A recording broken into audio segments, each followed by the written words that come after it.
இந்த பங்கின் பாதுகாவலியாகிய விண்ணீர் பண்ணையின் பெருவிழாவை மகிழ்ச்சியோடு கொண்டாடுவதற்காக வந்திருக்கின்ற உங்கள் அனைவருக்கும் முதலிலே திருநாள் வாழ்த்துக்களை கூறி, இந்த அன்னையின் உடனிருப்பு பாதுகாவல் உங்கள் வாழ்விலே நிறைவான மகிழ்ச்சியையும் இறைவன் கொண்டு வந்த மீட்பையும் பெற்றுத்தந்து அவரோடு உலகில் ஒன்றித்து வாழவும் நிலை வாழ்வில் அவர் தருகின்ற மகிழ்ச்சியை பெற்றவர்களாக நீங்கள் வாழ்வு பெறவும் இன்று இத்திருப்பலின் வழியாக வேண்டுகின்றோம்.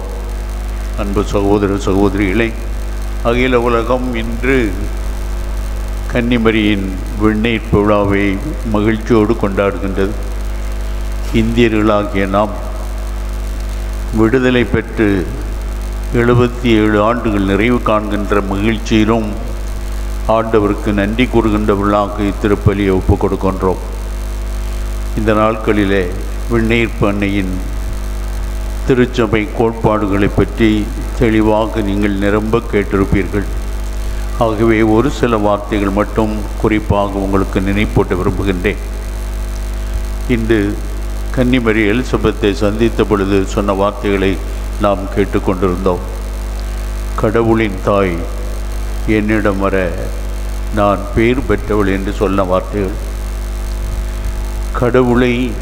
கடவுளும் மனிதனுமாக இருந்த கிறிஸ்துவை இந்த உலகில் கொண்டு வருவதற்கு காரணமாக இறைவன் தாமே ஏற்பாடு செய்து திட்டமிட்டபடி நடந்த நிகழ்வு இது.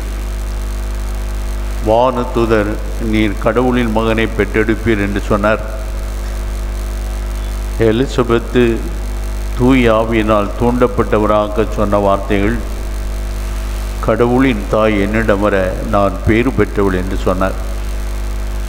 ஆண்டவருடைய உடனிருப்பை பெற்றவர்களாக நாம் இருக்கின்றோம் என்பதை தொடர்ந்து வெளிப்படுத்துவதற்காகவும் உலக வாழ்விலே ஒரு தவறுமை செய்யாமல் வாழ்வதற்கான வரம் பெற்றவராக இருந்ததனால் பாவம் சாவை கொண்டு வந்தது. சாவிலிருந்து முழுமையாக விடுதலை பெற்ற கன்னிமரி உடலோடு இவ்வுலக வாழ்வின் இறுதியிலே விண்ணிற்கு எடுத்துக்கொள்ளப்பட்டார் என்று சொல்கின்ற வார்த்தைகளை திருச்சபை பரிசுத்த பாப்பரசர் 12ஆம் பத்திநாதன் வழியாக விசுவாச சத்தியமாக பிரகடனம் செய்ததெல்லாம் நீங்கள் அறிவீர்கள்.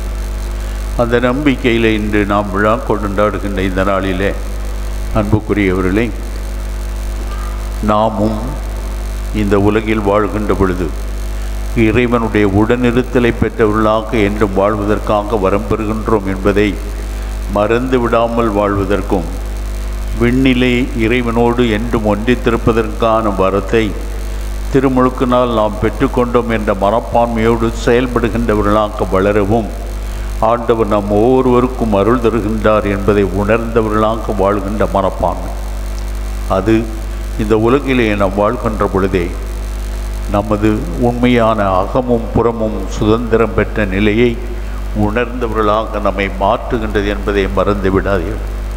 இந்த உலகிலே வாழ்கின்ற பொழுது சுதந்திரம் என்று சொல்லுகின்ற பொழுதே நல்லவற்றை தேர்ந்தெடுக்கின்ற மனப்பான்மையும் மனப்போக்கும் உடையவர்களாக நாம் வாழ வேண்டும் என்பதை முதல் கருத்தாக உங்களுக்கு நினைப்பூட்ட விரும்புகின்றேன்.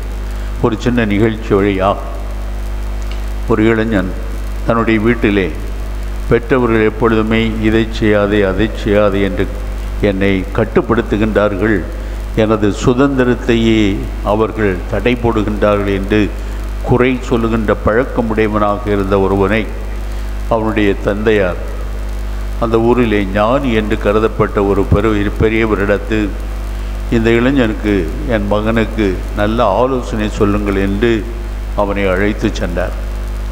அந்த மனிதர் அவரை மாலை வேளையிலே கொஞ்சம் வெளியே நடந்து சென்று வருவோம் என்று கூட்டி கொண்டு போனார்.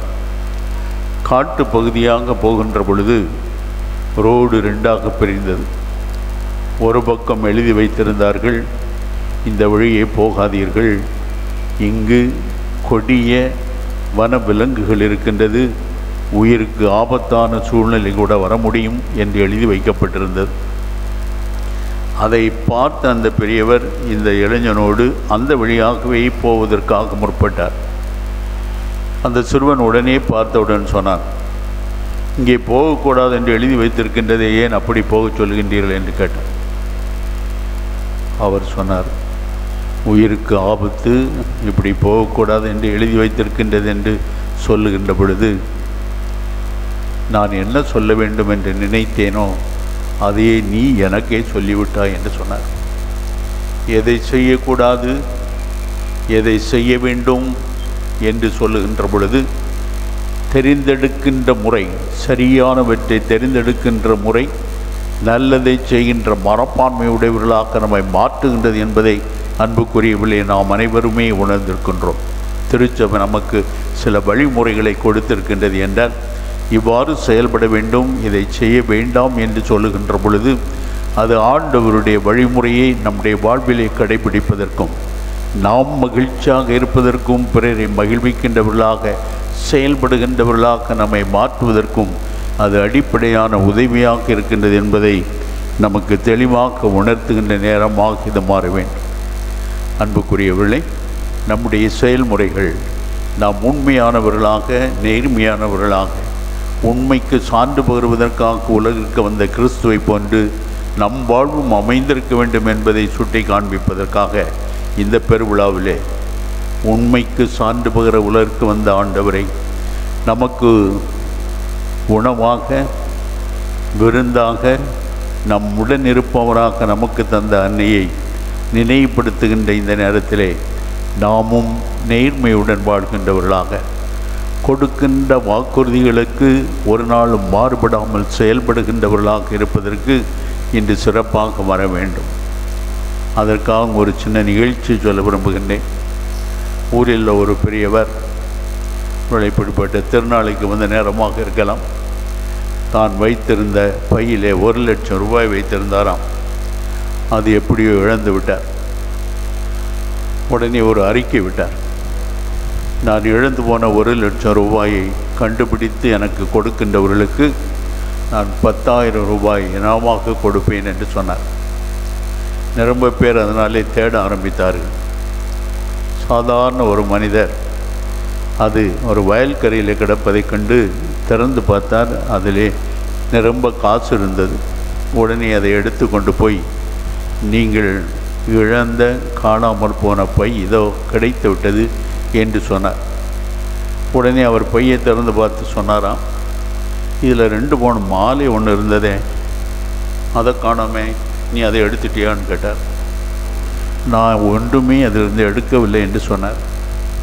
ஆனால் அந்த மனிதன் 10,000 ரூபாய் கொடுக்க வேண்டும் என்பதற்காக அதை கொடுக்காமல் இருப்பதற்கு வழி செய்கின்ற ஒரு முறையில் அதிலே 2 பவுன் மாலை இருந்தது என்று இல்லாததை புனைந்து சொல்கின்ற மனப்பான்மையுடையவராக இருந்தார். இந்த எளிய மனிதர் கிடைக்காதனாலே தன் நண்பர்களிடத்தில் சொன்னார், பையை கண்டேன், அவரிடத்தில் கொண்டு கொடுத்தேன், 10,000 ரூபாய் எனக்கு தருவதாக சொன்னவர் அதிலே மாலை இருந்தது என்று சொல்லி எனக்கு தர அந்த மறுத்து விட்டார் என்று சொன்னாராம். உடனே ஊரில் உள்ள பெரியவர்கள் ஒன்று கூடி அவரை வரவழைத்தார்கள். அந்த பையை கொண்டு வர சொன்னார்கள். கொண்டு வந்தார். இதில் நீர் 10,000 ரூபாய் அவருக்கு கொடுப்பதாக சொன்னதை கொடுக்கவில்லை என்று கேட்ட பொழுது அவர் சொன்னாராம், 2 பவுன் மாலை அதில் இருந்தது, அதை அவர் எடுத்துட்டார் அப்படின்னு சொன்னார். உடனே திரும்ப அந்த ஏழை மனிதனிடத்திலே கேட்டார்கள், நீங்கள் இதில் இருந்த மாலை எடுத்தீர்களா என்று. அவர் சொன்னார், நான் ஒன்றுமே எடுக்கவில்லை என்று சொன்னார். உடனே ஊரில் உள்ள பெரியவர்கள் செய்த முடிவு என்னன்னு தெரியுமா? இதில் 2 பவுன் மாலை நீங்கள் வச்சுருந்தீங்கன்னா இந்த பை உங்கள் பை இல்லை, ஆனால் அந்த பையை அந்த 7 இடத்துலேயே கொடுத்துருவோன்னு சொல்லிட்டான். புரிஞ்சுக்கிட்டீங்கன்னு நினைக்கிறேன். கொஞ்சம் பேர் சிரிக்கிறீங்க, அதனால் நான் அதுக்கு விளக்கம் சொல்ல வேண்டியதில்லை.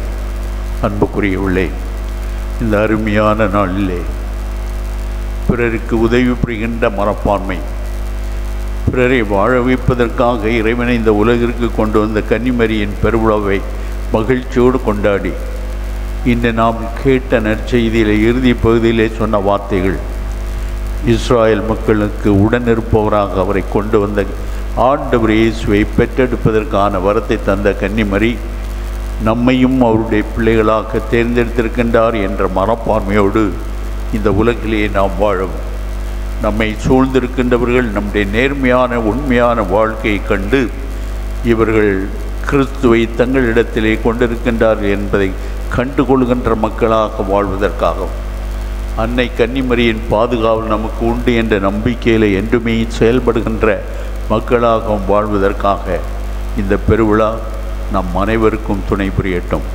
வாழ்க்கையிலே நாம் கொண்டுள்ள நம்பிக்கை, உறுதியான செயல்பாடுகள், நேர்மையோடு வாழ்வதற்காக நாம் ஏற்பாடு செய்கின்ற முயற்சிகள் நம் வாழ்வில் உண்மையான மகிழ்ச்சியையும் மன நிறைவையும் நமக்கு தரட்டும்.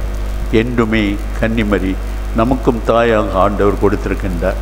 இறுதியாக அன்புக்குரியவர்களே, ஆதுவா என்ற இடத்திலே போர் நடந்த பொழுது ஆதுவாவிலிருந்து வந்த மன்னர் இத்தாலியில் உள்ள ஒரு சிலரை அவர்கள் போரில் வெற்றி பெற்றதினாலே சிறைப்படுத்தி கொண்டு சென்று விட்டார்.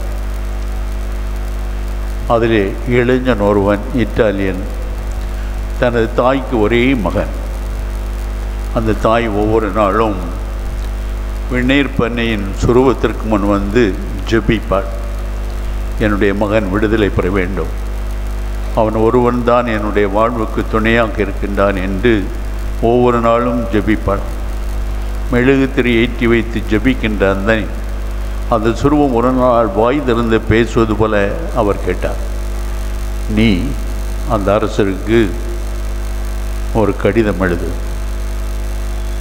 எனது ஒரே மகனுக்கு நீர் விடுதலை தர வேண்டும், நான் கன்னிமரியிடம் வேண்டினேன், அவர் எனக்கு இந்த கடிதத்தை உங்களுக்கு எழுதும்படியாக சொல்லுகின்றார் என்றார்.